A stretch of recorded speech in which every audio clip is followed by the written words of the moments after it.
Assalamualaikum warahmatullahi wabarakatuh. Kembali lagi di podcast akuntansi. Kita jumpa lagi teman-teman, khususnya prodi akuntansi, baik dari mahasiswa, dosen, dan pendengar setia dari podcast prodi akuntansi UMM.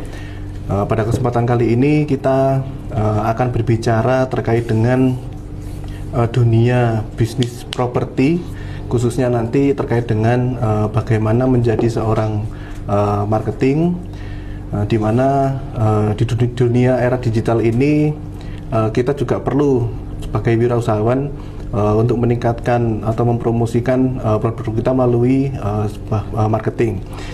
Telah hadir bersama kami Mas atau Pak David Aji Pratama, SE MBA, selaku CMO atau Chief Marketing Officer dari Parama Group.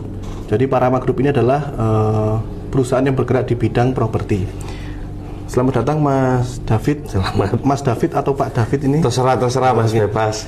Biasanya panggilan akrabnya Mas David nih. Jadi nanti kedepannya akan saya panggil dekat Mas David gitu. Oke. Selamat datang di Prodi Akuntansi, di podcast Prodi Akuntansi. Alhamdulillah kita bisa bertemu secara langsung bersama Mas David terkait dengan mungkin nanti kita akan diskusi terkait dengan bisnis properti atau mungkin marketing di dunia bisnis gitu ya Mas David ya. Mungkin terkait dengan pertanyaan pertama, sebagai seorang marketing, bagaimana strategi digital marketing yang paling efektif untuk di dunia bisnis, khususnya di bisnis properti atau bisnis yang lain seperti itu ya Mas? Oke. Pertama perlu kita sadari bahwa sekarang ini marketing itu udah 6.0 Mas. Udah bukan 4.0, 5.0, bukan, sudah 6.0, sehingga hal-hal yang berkaitan dengan digital marketing itu kita harus sangat adaptif gitu. Mungkin teman-teman mayoritas teman-teman sekarang itu kan sangat aktif untuk device ya Mas ya, baik itu untuk scrolling media sosial atau internet dan lain sebagainya. Nah, yang perlu dipahami adalah digital marketing itu harus sangat adaptif sama teknologi, sangat adaptif. Nah, sehingga teman-teman juga harus tahu bahwa marketing itu nggak hanya tentang sosial media. Sosial media itu hanyalah bagian dari digital marketing. Begitupun juga influencer atau KOL, terus konten-konten itu adalah part of digital marketing. Tapi digital marketing itu sendiri sangat amat luas. Nah, manakah yang paling efektif gitu? Nah, kalau kita bicara yang paling efektif, maka semua industri, semua produk itu punya tingkat efektivitasnya masing-masing. Contoh, di industri real estate, kalau kita menggunakan digital advertising, maka ROAS di atas tiga kali itu sudah dianggap prestasi gitu. Tapi untuk industri-industri seperti FMCG gitu, wah itu bukan ya masih bisa di-up gitu. Nah, belum lagi industri lain, itulah kenapa digital marketing itu harus sangat adaptif gitu Mas. Lalu selanjutnya kalau kita bicara efektivitas, yang jelas adalah hanya dengan kamu atau teman-teman membuat konten itu bukan berarti kamu sudah berpartisipasi melakukan digital marketing. Tidak. Jadi digital marketing itu adalah di mindsetnya dan strategiknya. Namun konten itu adalah toolsnya itu ya konten, terus bisa jadi juga tulisan, bisa jadi juga audio atau visual. Nah, sosial media adalah platformnya gitu. Jadi irisan-irisan tersebut perlu dipetakan dulu, dipahami dulu, baru kita mau eksekusi yang mana gitu sih Mas Faris. Oke, berarti bisa kita katakan bahwa ketika kita berbicara digital marketing itu tidak hanya terbatas pada sosial media saja, karena mungkin banyak indikator-indikator lain yang berkaitan dengan digital marketing ya teman-teman. Jadi meskipun teman-teman sudah membuat konten saja, itu mungkin juga belum mencapai pada apa itu digital marketing ya, sehingga perlu untuk memperluas lagi terkait dengan strategi juga begitu ya. Tadi Mas David sempat menyampaikan bahwa sosial media itu sebagai tools saja untuk platform saja untuk digital marketing gitu ya. Nah, kira-kira kalau misalkan di sosial media tadi itu di era yang saat ini yang paling efektif atau mungkin paling memiliki dampak besar gitu ya Mas. Seperti kayak sosial media Instagram, YouTube, TikTok. Nah, itu yang mungkin bisa teman-teman gunakan lebih dominan gitu. Nah, itu platform seperti apa? Nah, sekarang gini, indikator efektif ini apa? Apakah sales, apakah awareness, apakah interaksi atau apa gitu. Nah, karena masing-masing platform ini belum tentu efektif, tergantung produk apa yang akan kita running gitu, Mas. Kalau konversinya awareness, maka konversi yang dianggap efektif itu adalah awareness, maka TikTok. Gitu, Mas. Nah, apakah di TikTok lantas tidak efektif kalau kita berharap konversi sales? Tidak juga. Untuk industri-industri seperti FMCG, TikTok itu bagus. Bagus. Nah, terus bagaimana dengan platform lain? Nah, platform lain ini itu kalau kita ditanya efektifan yang mana gitu, sebetulnya yang lain juga sama. Saya akan menjawab sama seperti TikTok. Yang membedakan apa? Yang membedakan adalah audiensnya. Audiensnya ini siapa? Platform pengguna mana, seperti apa? Behaviornya seperti apa? Maka campaign produk kita harus seperti apa? Itulah yang menentukan produk kita akan efektif atau tidak gitu. Nah, yang sering jadi permasalahan ya Mas ya, sering jadi miskomunikasi di lapangan adalah teman-teman itu sering ketika mereka melakukan digital marketing yang mana sebetulnya mereka hanya membuat konten gitu, bukan digital marketing yang sebenarnya gitu. Terus mereka langsung berharap sales. Lah, aku udah konten, aku udah bikin akun sosmed, aku udah bikin akun e-commerce dan marketplace, kok gak payu Mas? Gitu. Kok gak laku gitu. Nah, pertanyaan selanjutnya adalah apa yang sudah kamu lakukan terhadap kontenmu? Kontenmu ini mbok setting gimana gitu. Itu dulu. Jadi kita bahas ranah kreatif dulu. Lah, setelah ranah kreatif, selanjutnya adalah ke eksekusi kontennya.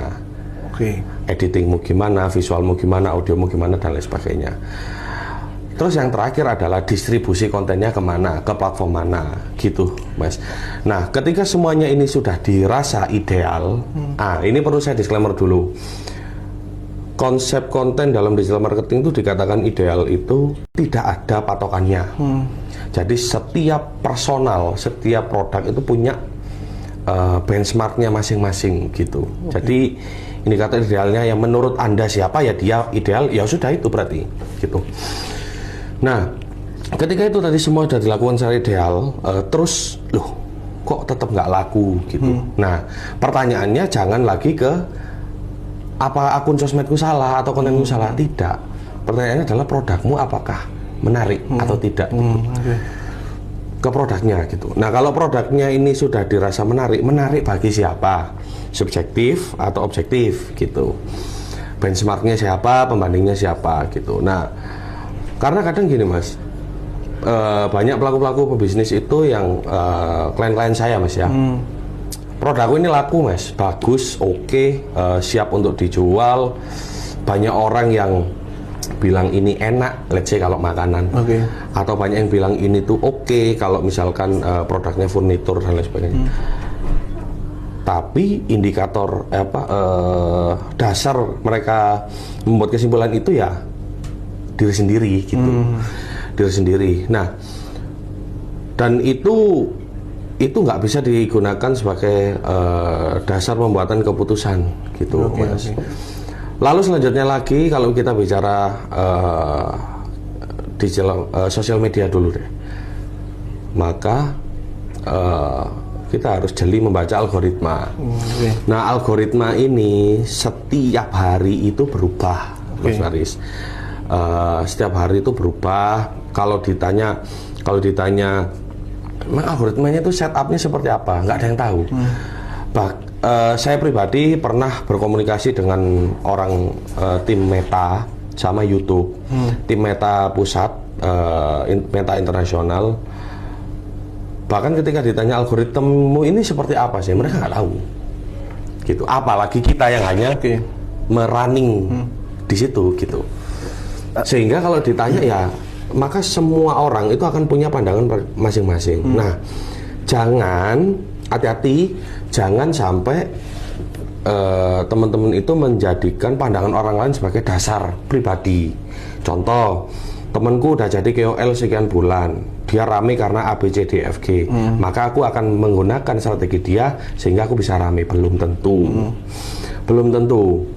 Karena apa yang kamu lihat, mungkin di fashionnya, atau mungkin di barangnya, atau apapun di visualnya, itu belum tentu yang disukai oleh audiens. Yang Anda tidak bisa tiru adalah persona. Nah, persona ini yang bikin orang-orang itu sebenarnya stay di kontenmu, Mas Faris. Berarti bisa dikatakan setiap platform itu nanti memiliki sektornya masing-masing, atau bagaimana kita membranding persona kita sehingga nanti bisa meningkatkan, entah itu dari awareness-nya atau mungkin untuk meningkatkan sales-nya, begitu ya Masnya? Nah, sales itu adalah tujuan nomor beberapa dulu, Mas. Jadi nggak bisa semata-mata kita ngonten, persona udah jadi, tiba-tiba sales gitu. Nah, kalau kita udah bikin persona kita seperti apa, simpel aja dulu deh. Orang paham persona kita itu apa, itu dulu. Apa yang udah kita set up, misalkan nih Mas Faris mau bikin persona yang charming misalkan, atau misalkan educating, atau tipikal orang yang kalau ngomong itu wise gitu. Nah, apakah audiennya Mas Faris ini menangkap bahwa Mas Faris ini ada orang yang wise? Jika tidak, nggak usah ngomongin ke sales, Mas. Kontenmu ditonton orang atau tidak, itu aja udah jadi masalah di situ. Gitu sih, Mas. Berarti kalau misalkan sebagai langkah awal, kan teman-teman dari mahasiswa akuntansi memiliki, entah bagi yang sudah memiliki usaha atau bagi yang mau membuka usaha, yang awal dilakukan, apakah kita perlu untuk meningkatkan awareness-nya dulu atau kita promosi barangnya dulu? Misal teman-teman akuntansi ada yang udah punya bisnis gitu, Mas, atau sedang akan deh gitu ya. Kalau sedang akan, maka yang dilakukan adalah riset dulu. Nah, gini, kebanyakan anak-anak sekarang itu yang saya amati ya, Mas ya, mereka agak sulit di konsistensi, Mas Faris. Contoh, aku udah punya bayangan bakal bikin bisnis A. Udah bikin akun IG-nya, udah bikin akun TikTok-nya, udah bikin apa-apanya, mereka udah kebayang semuanya. Tapi produknya nggak ada, atau bisnisnya nggak jalan, atau ya itu menurutku mereka itu melakukan langkah ketiga, sedangkan langkah 1, 2 nggak dilakukan. Gitu. Langkah 1, 2-nya apalah, produkmu ini apakah sudah disukai oleh calon customermu, gitu, oleh segmenmu, gitu. Itu aja dulu. Gitu. Terus apakah produkmu sudah ada keunikannya, itu aja dulu. Ini kalau buat yang akan melakukan. Kalau yang sudah melakukan, kalau yang sudah melakukan, berarti kita bisa tarik, kalau secara teoritis kita bisa cari hipotesa satu. Apakah bisnismu ini sudah banyak orang yang tahu? Itu dulu. Kok bisnisku nggak laku-laku, kok klienku nggak banyak-banyak, kok produkku nggak kejual-kejual? Enggak, jangan ke situ dulu. Bisnismu ini banyak yang tahu nggak? Itu dulu. Yang mana berarti awareness. Nah, awareness pun nggak cuman sekedar awarenessnya udah tinggi, berarti udah banyak yang tahu. Belum tentu, Mas Faris. Angka awareness itu tinggi tidak semata-mata menjadi indikator bahwa audienmu memahami betul bahwa bisnismu ini ada, eksis. Gitu. Mas Faris lihat iklan gitu, nonton. probabilitasnya 1 banding berapa yang Mas Faris sampai stay, bahkan sampai di tab sampai ngeliatin informasinya. Sampai full, betul, sampai full. Okay, itu kan kecil sekali tuh. Ya. Gitu. Nah, di situ dulu. Dan ini menurut saya mana dulu nih yang perlu dilakukan gitu. Nah, menurut saya yang perlu dilakukan dulu adalah gerak dulu. Yang paling penting itu gerak dulu. Jadi bukan angan-angan tok gitu. Berarti kalau berjalan beriringan bisa ya, misalkan kita strateginya misalkan kita yang bangun awareness dan juga kita mempromosikan produk itu akan lebih baik atau lebih baik, Mas. Karena sepengalaman saya best practice-nya digital marketing adalah trial error. Oke.